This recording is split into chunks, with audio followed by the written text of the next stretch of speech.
जय हिंद दोस्तों, mission success happy में आप सभी का स्वागत है। फ्रेंड्स, यह रुक्मिणी प्रकाशन का बुक स्टार्ट है और इसमें आप लोग को 5 नंबर आज कंप्लीट होगा। वीडियो 4 नंबर तक अपलोड कर दिया गया है और यह 4 नंबर तक अगर नहीं देखे हैं तो जाकर के देख लीजिएगा। चैनल पे सभी वीडियो आप लोग को मिल जाएंगे और यह वॉल्यूम 3 है, ठीक है। वॉल्यूम 3 यह है और यह न्यू बुक है और न्यू सिलेबस पर आधारित इसमें सभी प्रश्न दिए गए हैं। तो इसको एक बार अच्छे से आप लोग देखिएगा। एग्ज़ाम की दृष्टि से बहुत ही महत्वपूर्ण इसमें प्रश्न दिए गए हैं, तो आप लोग को इससे अधिक फायदे होंगे। इसको अच्छे से एक बार ज़रूर देखिए। चलिए पहला क्वेश्चन स्टार्ट करते हैं कम समय लेते हुए। और अगर चैनल में पहली बार है तो सब्सक्राइब कर लीजिएगा और वीडियो को एक बार शेयर जरूर कीजिएगा। पहला क्वेश्चन यहाँ देखते हैं कि निम्नांकित मौलिक अधिकारों में से किसे डॉक्टर भीमराव अम्बेडकर ने संविधान का हृदय में आत्मा की संज्ञा दी थी। तो हृदय में आत्मा की संज्ञा BR अम्बेडकर के द्वारा यह दिया गया है। कौन ऑप्शन इसमें सही हो जाएगा? तो ये दिया गया है संवैधानिक उपचारों का अधिकार को, ठीक है। और यह कितने अनुच्छेद में है? तो यह 32 अनुच्छेद में है। और इसी 32 अनुच्छेद के तहत जब मौलिक अधिकारों का हनन होता है तब यहाँ 5 प्रकार का रिट जारी किया जाता है उच्चतम न्यायालय के द्वारा, ठीक है। उच्चतम सुप्रीम कोर्ट के द्वारा, ठीक है। और अगर यहाँ पे अगर मौलिक कर्तव्य का हनन अगर होता है तो उच्च न्यायालय के द्वारा भी जारी किया जाता है। तो यह उच्च न्यायालय के द्वारा जारी किया जाता है 226 अनुच्छेद के तहत, ठीक है। 226 के तहत उच्च न्यायालय के द्वारा जारी किया जाता है रिट को, ठीक है। और यहाँ पे सर्वोच्च न्यायालय के द्वारा 32 में और 226 में किया जाता है उच्च न्यायालय के द्वारा। याद रखिएगा इस बात को। प्रस्तावना को संविधान का दर्शन कहा गया, ठीक है। प्रस्तावना को संविधान का दर्शन कहा गया है। और एक बात और समझ लीजिए, जो नीति निर्देशक तत्व है यह कितने में है? तो भाग 4 में नीति निर्देशक तत्व है। भाग 4 में नीति निर्देशक तत्व का उल्लेख किया गया है। और नीति निर्देशक तत्व को सामाजिक एवं आर्थिक दर्शन कहा जाता है। सामाजिक एवं आर्थिक दर्शन जो है नीति निर्देशक तत्व कहा जाता है। नीति निर्देशक तत्व जो है अनुच्छेद 36 से लेकर के 51 तक है। इस बात को भी याद रखना है। 36 से लेकर के 51 तक है। लोक के कल्याणकारी राज का दर्शन भाग 4 को ही कहा गया है। लोक के कल्याणकारी राज का दर्शन भाग 4 को कहा गया है। और व्यक्तिगत स्वतंत्रता, धार्मिक स्वतंत्रता आदि संविधान के भाग 3 में है, ठीक है। व्यक्तिगत स्वतंत्रता जो होता है और धार्मिक स्वतंत्रता की बात किया गया है, यह भाग 3 में किया गया है। ये सभी इंपॉर्टेंट क्वेश्चन है, तो इसको आप लोग याद जरूर रखिएगा। चलिए नेक्स्ट क्वेश्चन आ गया, 2 नंबर को देख लेते हैं। 2 नंबर में है कि संविधान के किस अनुच्छेद के तहत वित्त आयोग का प्रावधान है। तो वित्त आयोग जो है अनुच्छेद यहाँ पे देख लीजिए 280 में है। ऑप्शन बी इसका राइट आंसर हो जाएगा, ठीक है। बी इसका सही आंसर हो जाएगा। भारत में प्रथम अगर वित्त आयोग का गठन किया गया था तो वह कब किया गया था? तो यह 1951 में किया गया था। प्रथम 1951 में प्रथम वित्त आयोग का गठन किया गया था। और इसके अध्यक्ष उस समय कौन थे? तो KC नियोगी थे, ठीक है। KC नियोगी याद रखिएगा। प्रथम अध्यक्ष KC नियोगी। अभी वर्तमान में 15वें वित्त आयोग का गठन किया गया है और यह 2020 से लेकर के 2025 तक चलेगा। यह जो गठन किया गया है 15वां वित्त आयोग। अगर इसकी अध्यक्ष की बात किया जाए, इसकी अध्यक्षता में यह गठित हुआ है तो यह हुआ है ठीक है, यहाँ रखिएगा NK सिंह, ठीक है। NK सिंह की अध्यक्षता में इसका गठन किया गया है 15वें वित्त आयोग का। चलिए नेक्स्ट क्वेश्चन आगे देख लेते हैं। 3 नंबर में है कि संविधान की संकल्पना का उद्भव सबसे पहले कहाँ हुआ है। देखिए सबसे पहले संविधान की संकल्पना का उद्भव कहाँ हुआ है? तो इसका राइट आंसर हो जाएगा आपको ऑप्शन सी हो जाएगा, संयुक्त राज्य अमेरिका में हो जाएगा, ठीक है। संयुक्त राज्य अमेरिका इसका राइट आंसर हो जाएगा। और देखिए इस संविधान जो है अमेरिका में कब लिखित, और देख लीजिए एक बात तो और समझिए कि यह लिखित संविधान है, ठीक है। लिखित संविधान सबसे पहले बना था तो यह अमेरिका में बना था। और यह कब बना था? तो 1787 में बना था। लेकिन यह लागू कब हुआ था? तो 1789 में यह लागू हुआ था, ठीक है। 1789 में लागू है। क्वेश्चन पूछता है कि संविधान जो है अमेरिका का कब लागू किया गया था? तो यह 1789 में लागू किया गया था, ठीक है। और इसमें पूछा जाता है कि सबसे छोटा विश्व का कौन संविधान है?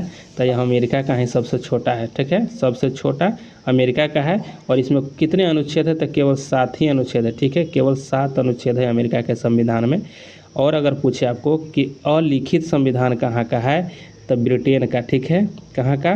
ब्रिटेन का जो है वह अलिखित है, बिना लिखा हुआ संविधान है, ठीक है।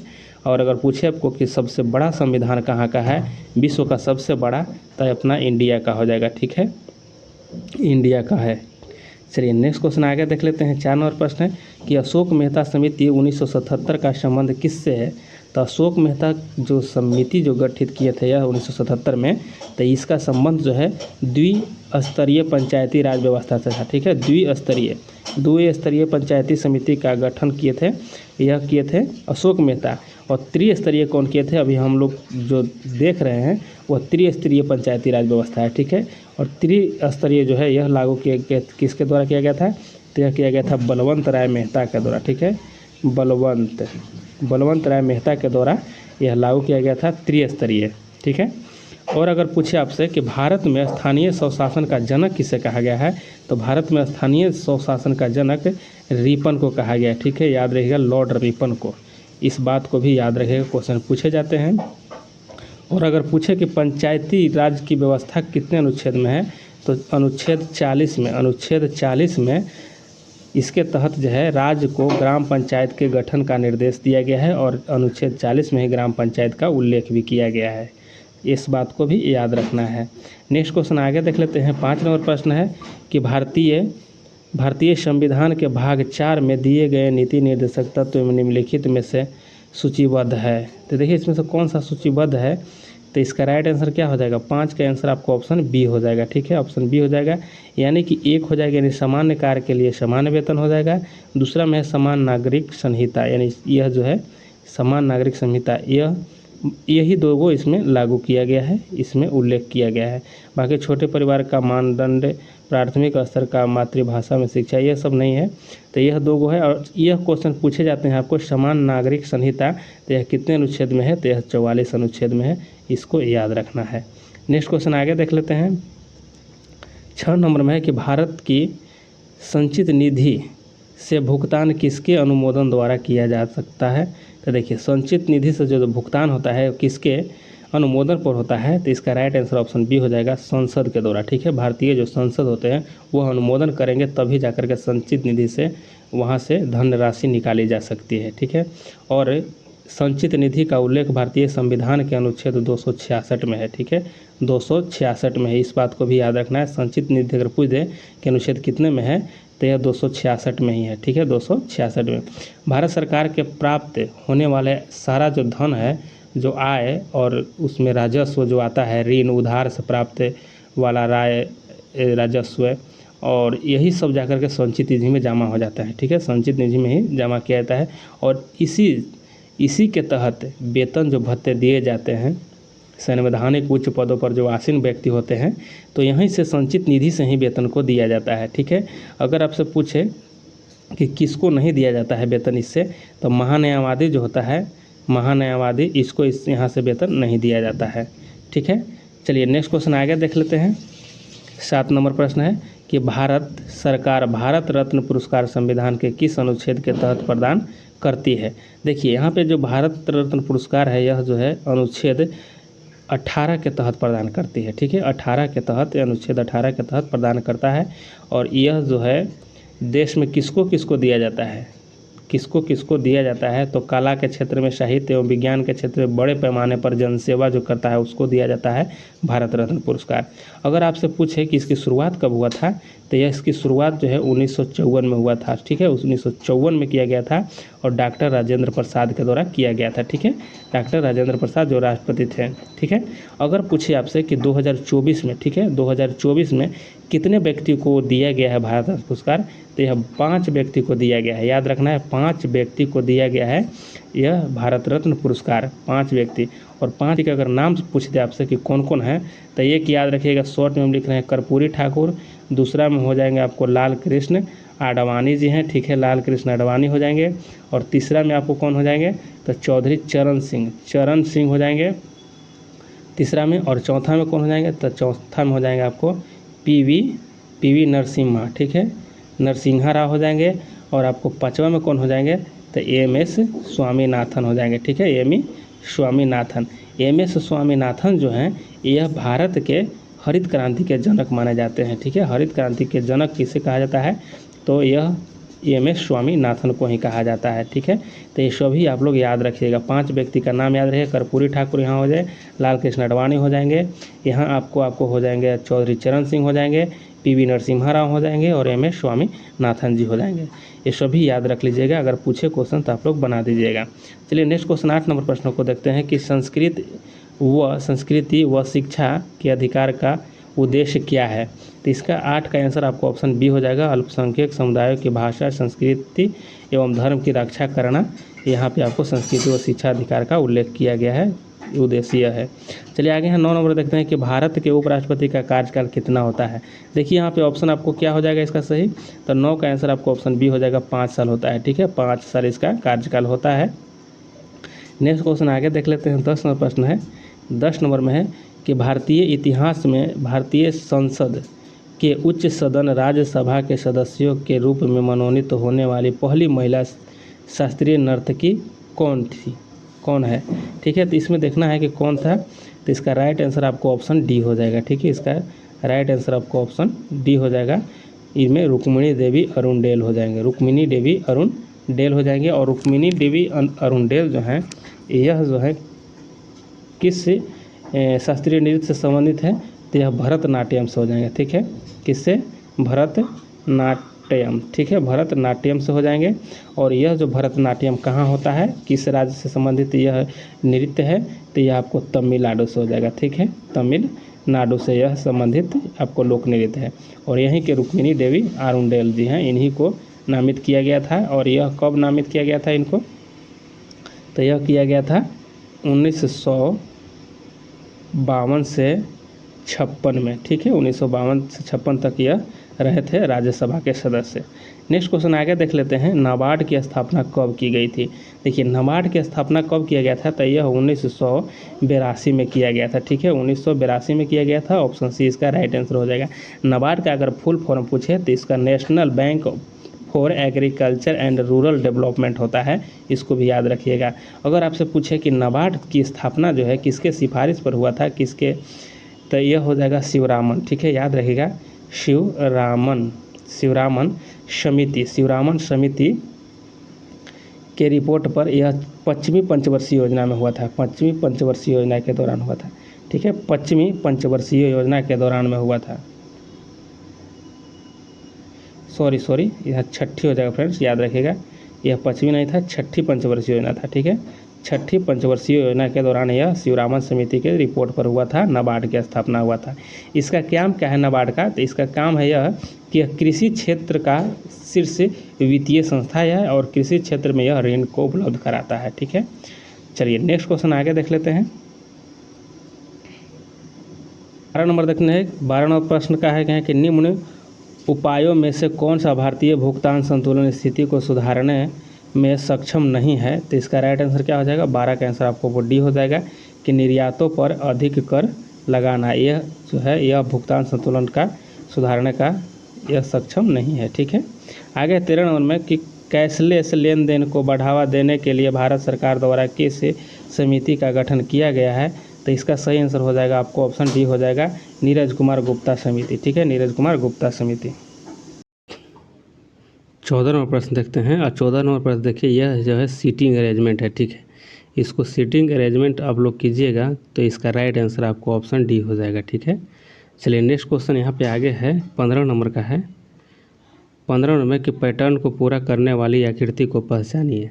इसमें देखिए कि यह पैटर्न को कौन पूरा करेगा, तो इसका राइट आंसर जो है ऑप्शन आपको डी, यह जो है आपको पैटर्न को यहाँ पे पूरा करेगा। ठीक है, इसको देखना है और यहाँ पे आपको सेटिंग करना है। ठीक है, तो इसका राइट आंसर आपको ऑप्शन डी हो जाएगा। नेक्स्ट क्वेश्चन आगे है, 16 नंबर में है कि नीचे दी गई आकृति में कितने त्रिभुज हैं। इसमें त्रिभुज को आपको काउंट करना है। ठीक है, तो इस सभी को अगर काउंट कीजिएगा तो इसका राइट आंसर क्या हो जाएगा, इसका राइट आंसर आपको ऑप्शन डी हो जाएगा। ठीक है, ऑप्शन डी हो जाएगा। इसमें 10 त्रिभुज दिए गए हैं, सभी को आप लोग काउंट कीजिएगा तो इसमें 10 त्रिभुज हैं। ठीक है, अच्छे से इसको गिनिएगा। चलिए नेक्स्ट, यहाँ पे आप लोग को अंग्रेजी का प्रश्न है और यहाँ पे हम आप लोग को आंसर बता रहे हैं, आप लोग इसको एक बार आप लोग देख लीजिएगा। ठीक है, यहाँ पे आपको ऑप्शन डी हो जाएगा 17 का। राइट आंसर यहाँ पे 18 का हो जाएगा क्या, तो 18 का आंसर हो जाएगा ऑप्शन आपको बी हो जाएगा। यहाँ पे 19 में है, यहाँ पे इनकरेक्ट स्पेलिंग को आपको यहाँ पे सिलेक्ट करना है, तो इसका राइट आंसर क्या हो जाएगा, ये जो है इसका राइट आंसर है 20 को, और 20 का भी यहाँ पे वही चीज़ करना है, और यहाँ पे 20 का आंसर ऑप्शन सी हो जाएगा। ठीक है, नेक्स्ट आगे देखते हैं 21 नंबर प्रश्न, और 21 नंबर प्रश्न का आंसर ऑप्शन आपको बी राइट हो जाएगा यहाँ पे, और ये आपको साइनोनिम्स बताना है इसमें सिमिलर का। ठीक है, तो यहाँ इसका राइट आंसर आपको बी हो जाएगा। 22 को देखते हैं, और 22 का आंसर आपको ऑप्शन सी हो जाएगा 23 का, और 23 का आंसर आपको ऑप्शन डी हो जाएगा। इसको आप लोग अपने नज़र से एक बार अच्छे से देखिएगा तो सबसे बेटर होगा। 24 यहाँ देखते हैं, और 24 का आंसर आपको ऑप्शन डी हो जाएगा। 25 नंबर में यहाँ से अब आपको हिंदी स्टार्ट है, और यहाँ पे देखिए कि वाक्य 1 और वाक्य 6 के मध्य वाक्यों का सही क्रम यहाँ पे बताना है। ठीक है, तो इसका राइट आंसर क्या हो जाएगा, यहाँ पे आपको ऑप्शन ए राइट आंसर हो जाएगा, यानी पहले आपको र वाला हो जाएगा, उसके बाद फिर आपको ल वाला हो जाएगा। ठीक है, ल हो जाएगा, उसके बाद हो जाएगा आपको य हो जाएगा, उसके बाद व होगा। ठीक है, तो इस तरह से आपको यहाँ पे इसको पढ़ लेना है, इसको सूटेबल कर लेना है। ठीक है, तो पहले र में क्या कह रहा है कि अंग्रेजी भाषा को सीखने में इतने समय का अपव्यय कर देता है कि ज्ञान विज्ञान के अन्य विषयों के अध्ययन के लिए उसके पास समय ही नहीं रहता। साधन, यहाँ पे देखिए साधन है, उसके बाद यहाँ पे हो जाएगा संसाधन हो गया है, साधन और संसाधन हो गया है कि इसके दूरगामी परिणाम देश के विकास में बाधक हो सकते हैं। ठीक है, तो यहाँ से शुरू करना था, 6 तक अंत करना था। ठीक है, तो इसका राइट आंसर ऑप्शन आपको सी था, ये था। आगे यहाँ पे देख लेते हैं 26वां प्रश्न के दिए गए वाक्यांश के लिए एक शब्द चुनिए जो देखने योग्य हो, उसे क्या कह सकते हैं, तो जो देखने योग्य हो उसे दर्शनीय कह सकते हैं। दर्शनीय ऑप्शन आपको ए राइट हो जाएगा। नेक्स्ट क्वेश्चन आगे देख लेते हैं 27 का। 27 में है कि इनमें से कौन सा शब्द स्नेह का समानार्थी शब्द नहीं है। ठीक है, स्नेह का समानार्थी इसमें से कौन नहीं है, तो सी जो है यह गोद जो है स्नेह का समानार्थी नहीं है। ठीक है, इसका राइट आंसर आपको ऑप्शन सी हो जाएगा। बाकी यहाँ पे देखिए यह सभी आपको स्नेह का समानार्थी शब्द दिया गया है, तेल है और चिकनाहट है और प्रेम है। ठीक है, आगे यहाँ पर देख लेते हैं 28 का कि जो क्षय न हो सके उसके लिए उपयुक्त शब्द क्या है। जो क्षय नहीं होगा उसके लिए उपयुक्त होगा अक्षय हो जाएगा, ऑप्शन ए हो जाएगा। 29 का हो कि अंगारों पर लौटना मुहावरे का अर्थ निम्न विकल्प में से कौन सा हो जाएगा। तो अंगारों पर लौटना का मतलब क्या हो जाएगा कि इस क्रिया में व्यथित होना। ठीक है, ऑप्शन आपको 1 हो जाएगा। 30 में है कि कृष्ण का विलोम शब्द है, तो कृष्ण का विलोम क्या हो जाएगा, इसका राइट आंसर बी हो जाएगा, शुक्ल हो जाएगा। यहाँ पे आगे देखते हैं 31 है कि फणीश्वर नाथ रेणु का जन्म स्थल है, तो फणीश्वर नाथ रेणु का जन्म स्थल कहाँ हो जाएगा, यह हो जाएगा राइट आंसर आपको ऑप्शन ये हो जाएगा, और ही सिंगला हो जाएगा। ठीक है, इसका राइट आंसर हो जाएगा ए हो जाएगा। आगे देख लेते हैं 32 नंबर में है कि निम्नलिखित में शुद्ध वाक्य है, तो देख लेना इसमें से शुद्ध कौन सा हो जाएगा, तब 32 का आंसर आपको ऑप्शन यहाँ पे हो जाएगा, ऑप्शन ए हो जाएगा। ठीक है, कि हमारे शिक्षक प्रश्न करते हैं, ऑप्शन ए इसका शुद्ध है। 33 नंबर है कि किसी दो चालक के प्रतिरोध क्रमशः समानांतर क्रम में एवं श्रेणी क्रम में 12 ओम एवं 50 ओम है, तो इसका अलग अलग प्रतिरोध क्या है। तो देखिए इसका राइट आंसर हो जाएगा ऑप्शन आपको ये हो जाएगा 30 ओम और 20 ओम हो जाएगा। नेक्स्ट क्वेश्चन आगे यहाँ पर देख लेते हैं 34 नंबर प्रश्न है। 34 नंबर है कि 3 एम और 6 एम द्रव्यमान के दो पिंडों के संवेग समान है, पिंडों की गति ऊर्जा का अनुपात क्या होगा। इसका राइट आंसर हो जाएगा ऑप्शन डी हो जाएगा कि 2:1 हो जाएगा।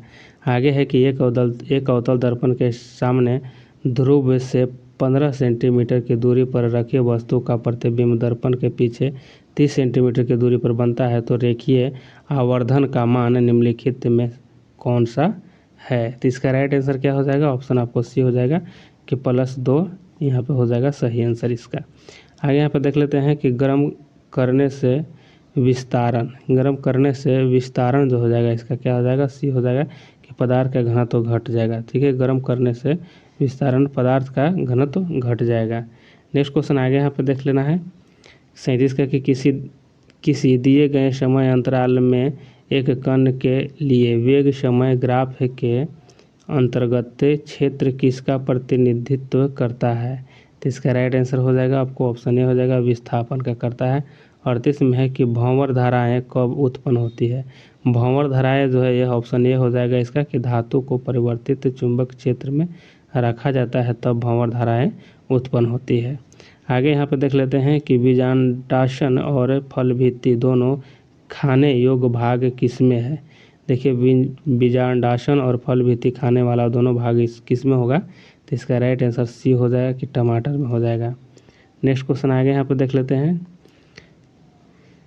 कि समान लंबाई और व्यास के तांबे, चांदी, नाइक्रोम और कांच के 4 तार हैं। इस तारों में से किसका प्रतिरोध सबसे अधिक होगा। देखिए इसमें सबसे ज़्यादा प्रतिरोध हो जाएगा वह कांच के तार का हो जाएगा। आगे यहाँ पर देख लेते हैं कि निम्नलिखित में से कौन सा कथन सही है। तो 41 का सही आंसर आपको ऑप्शन सी हो जाएगा कि प्रत्येक प्रोटीन के लिए एक विशिष्ट जीन होता है, यह इसका राइट आंसर है। आगे यहाँ पे देख लेते हैं कि बैंकिंग लोकपाल योजना की शुरुआत किसने की थी। तो बैंकिंग लोकपाल योजना की शुरुआत किया गया था रिजर्व बैंक ऑफ इंडिया के द्वारा, ऑप्शन ए सही है इसका। आगे यहाँ पर है कि भारत में पहली पंचवर्षीय योजना का आधार था। तो इसका आधार क्या था, यह था आपको ऑप्शन ए हो जाए कि हेरेल डोमर मॉडल पर आधारित था पहली पंचवर्षीय योजना।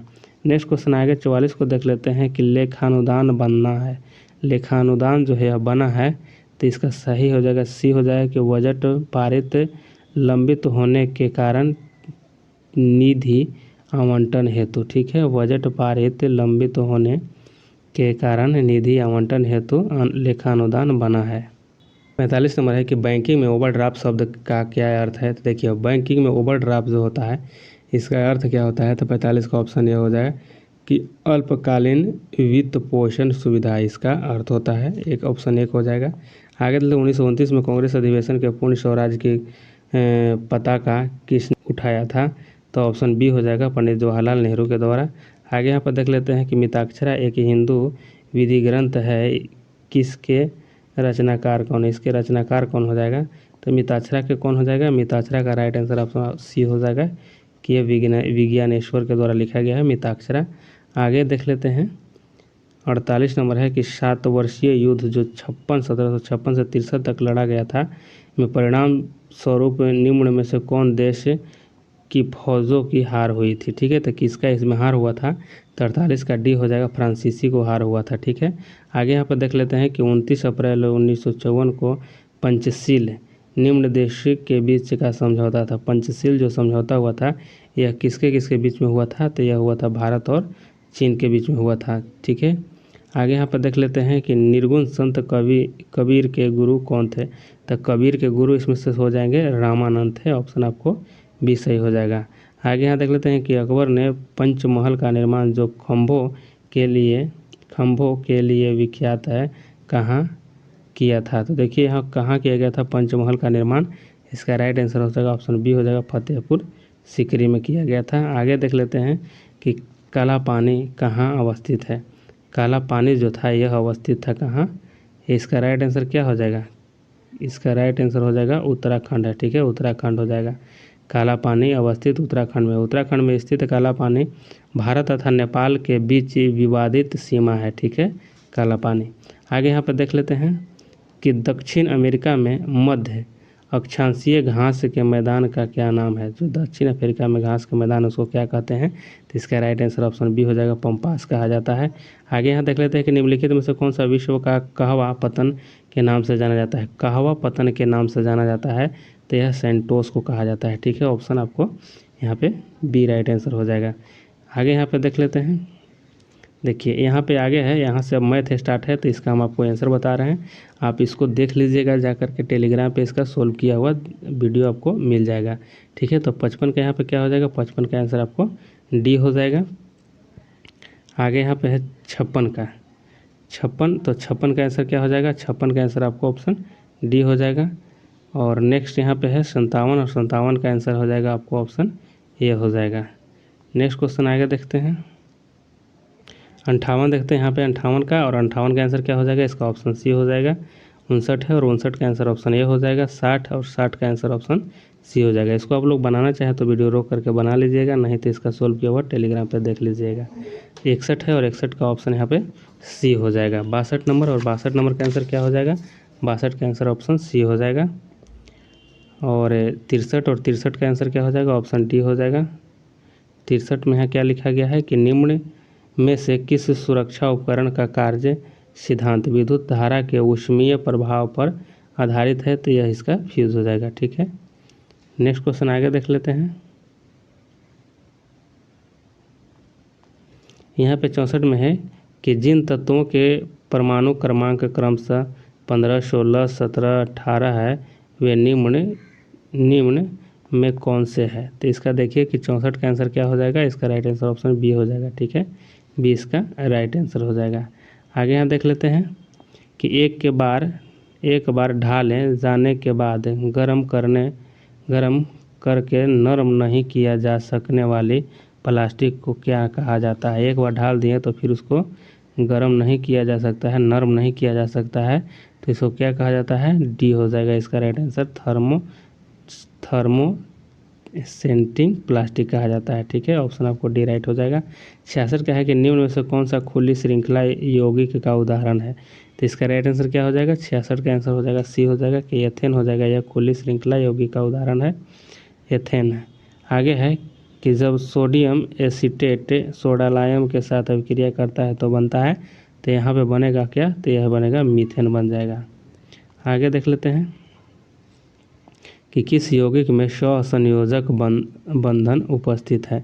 तो देखिए इसमें से किस में हो जाएगा, ऑप्शन जो डी जो है, एथेन जो है, इसमें सहसंयोजक बंधन है। आगे है कि परमाणु का नाभिकीय धनात्मक कैसा होता है। परमाणु का नाभिक धनात्मक कैसा होता है, तो देखिए इसका राइट आंसर हो जाएगा ऑप्शन सी हो जाएगा कि प्रोटीन की उपस्थिति के कारण जो है यह धनात्मक होता है। ऑप्शन सी इसका राइट आंसर है। 70 का है कि अधिक एच धन आयन उत्पन्न करने वाले अम्ल क्या कहलाते हैं, जबकि कम एच धन आयन उत्पन्न करने वाले अम्ल क्या कहलाते हैं। यानी अधिक उत्पन्न करने वाले क्या कहलाते हैं और कम उत्पन्न करने वाले क्या कहलाते हैं। तो 70 का आंसर ऑप्शन आपको सी हो जाएगा। इसको कहते हैं जो अधिक उत्पन्न करता है उसके प्रबल अम्ल कहते हैं, जो कम उत्पन्न करता है उसका दुर्बल अम्ल कहते हैं। ठीक है, ऑप्शन सी इसका राइट आंसर हो जाएगा।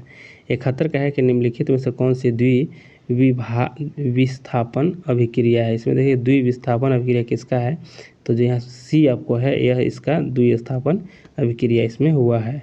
आगे यहाँ देख लेते हैं कि शाहजहाँ का ज्येष्ठ पुत्र दारा शिकोह किस सूफी सिलसिले का अनुयायी था। तो इसका राइट आंसर हो जाएगा आपको ऑप्शन ए हो जाएगा कदरिया का। ठीक है, कदरिया जो है सिलसिला उसके यह जो है दारा शिकोह अनुयायी था। ठीक है, कंदरिया सूफी का। आगे देख लेते हैं कि भारत का सबसे बड़ा मत्स्य उत्पादक राज्य है।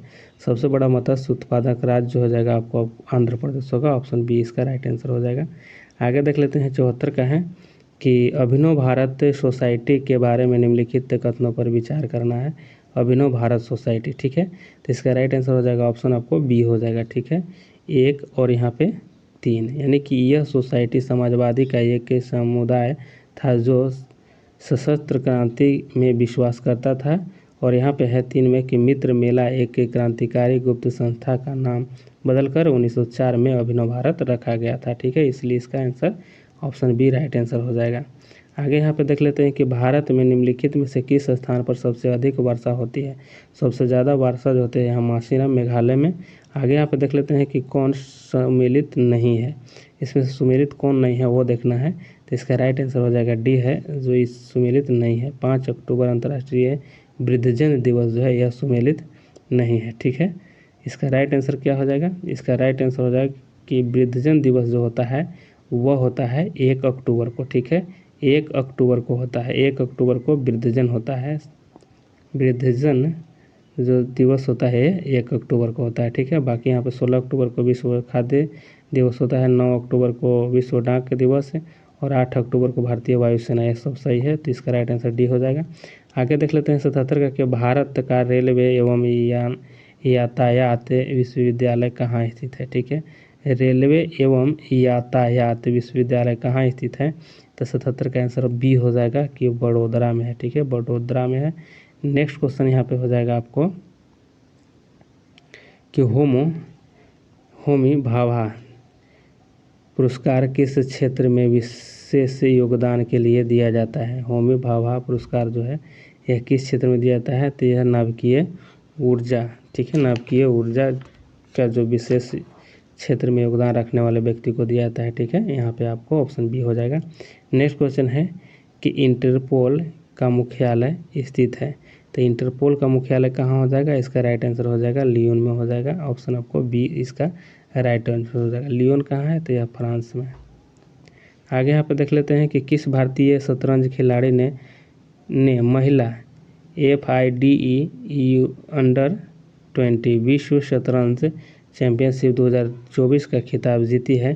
तो इसका राइट आंसर हो जाएगा ऑप्शन डी हो जाएगा, दिव्या देशमुख ने जीता है। ठीक है, आगे है कि राष्ट्रीय सांख्यिकी संगठन NSO के अंतरिम अनुमान के अनुसार 2023-24 में भारतीय अर्थव्यवस्था की विकास दर क्या थी? तो इसका राइट आंसर ऑप्शन बी हो जाएगा कि 8.2% हो जाएगा। आगे यहाँ पे दिया गया है कि भारत की पहली अंडर वाटर मेट्रो सेवा का उद्घाटन कहाँ किया गया है? इसका देखते हैं answer. Right answer option B हो जाएगा, कोलकाता में किया गया है। नेक्स्ट क्वेश्चन है कि हाल ही में किस संगठन ने बैंक ग्राहक को शिकायत निवारण में सहायता करने के लिए बैंक क्लिनिक पहल की शुरुआत किसने किया है? तो इसका राइट आंसर हो जाएगा ऑप्शन ए हो जाएगा, अखिल भारतीय बैंक कर्मचारी संघ के द्वारा किया गया। ऑप्शन ए राइट आंसर है।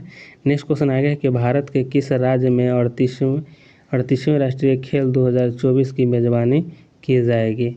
देखिए 38वां राष्ट्रीय खेल जो है 24 में कहाँ किया जाएगा? तो इसका राइट आंसर हो जाएगा सी हो जाएगा, उत्तराखंड में किया जाएगा। नेक्स्ट क्वेश्चन यहाँ पे आगे है कि एक त्रिभुज के केंद्रक का नियामक ज्ञात करें जिसके शीर्ष बिंदु का शीर्षांक यहाँ दिया गया है कि 2 और -2 है, 6 -3 है, फिर है 4 2 है। ठीक है, तो इसका सही आंसर 85 का आंसर ऑप्शन बी हो जाएगा। ठीक है, ऑप्शन बी इसका सही है। आगे यहाँ पे देख लीजिए, इसका हम आंसर बता रहे हैं, इसका सभी का सॉल्यूशन आपको टेलीग्राम पे दिया गया है। ठीक है, तो 86 का आंसर आपको ऑप्शन ए हो जाएगा। 87 यहाँ पे देख लेते हैं, 87 और 87 का आंसर भी आपको ऑप्शन ए हो जाएगा। नेक्स्ट क्वेश्चन आ गया यहाँ पे 88 है और 88 का आंसर ऑप्शन डी हो जाएगा। और 89 यहाँ पे है, 89 का आंसर ऑप्शन सी है। आगे यहाँ पे देख लेते हैं 90 देखिए यहाँ पे इसका 90 का आंसर क्या हो जाएगा? 90 का आंसर आपको सी हो जाएगा। ठीक है, आगे यहाँ देखिए यहाँ पे सभी का चिन्ह दिया गया है और इसको आपको सजाना है। ठीक है, यहाँ पे 91 में क्या करना है कि यहाँ पे देखना है आपको कि इसका फॉलो कौन करता है। ठीक है, ऑप्शन, तो इसका राइट आंसर 91 को हो जाएगा। ऑप्शन सी जो है इसका फॉलो कर रहा है इस नियम का। ठीक है, चलिए आगे देख लेते हैं। 92 का है कि कोशिका में राइबोसोम का क्या कार्य है? तो कोशिका में राइबोसोम का क्या कार्य है? तो इसका है क्या काम? तो प्रोटीन संश्लेषण में सहायता करना काम है। आगे यहाँ पे है कि पौधों की लंबाई किससे बढ़ता है? तो पौधों की लंबाई जो है किससे बढ़ता है? तो यह ऑप्शन ए हो जाएगा कि शीर्षस्थ विभज्योतक से बढ़ता है। यहाँ पे आपको ऑप्शन ए हो जाएगा। आगे है कि इनमें से कौन सा व्यसन मुक्ति के लिए उत्तम साधन साबित हुआ? तो इसका राइट आंसर हो जाएगा आपको ऑप्शन सी हो जाएगा, विटामिन सी जो है इसका राइट आंसर है। 95 देख लेते हैं कि स्तनियों में निम्न हार्मोन द्वारा अंडोत्सर्जन होता है। तो इसका राइट आंसर हो जाएगा ऑप्शन बी हो जाएगा, FSH एवं LH द्वारा होता है। ऑप्शन बी इसका है राइट आंसर। आगे देख लेते हैं किस फल में असली यानी ट्रू तथा नकली फॉल्स फलों के गुण सम्मिलित है? यानी कि ट्रू फल और फॉल्स फल के गुण किस में है? तो इसका राइट आंसर हो जाएगा ऑप्शन आपको डी हो जाएगा, काजू में इसमें है। ठीक है, आगे यहाँ देख लेते हैं कि लसिकाएं आंतों में पचित और अवशोषित निम्न में किसका परिवहन करती है? तो इसका राइट आंसर हो जाएगा सी हो जाएगा, वासा हो जाएगा इसका राइट आंसर। आगे यहाँ देख लेते हैं कि इनमें से कौन सा एक कोशिकीय जीव है? एक कोशिकीय जीव इसमें से कौन हो जाएगा? तो इसका राइट आंसर हो जाएगा ऑप्शन बी हो जाएगा। ठीक है, पैरामीशियम जो है यह एक कोशिकीय जीव है।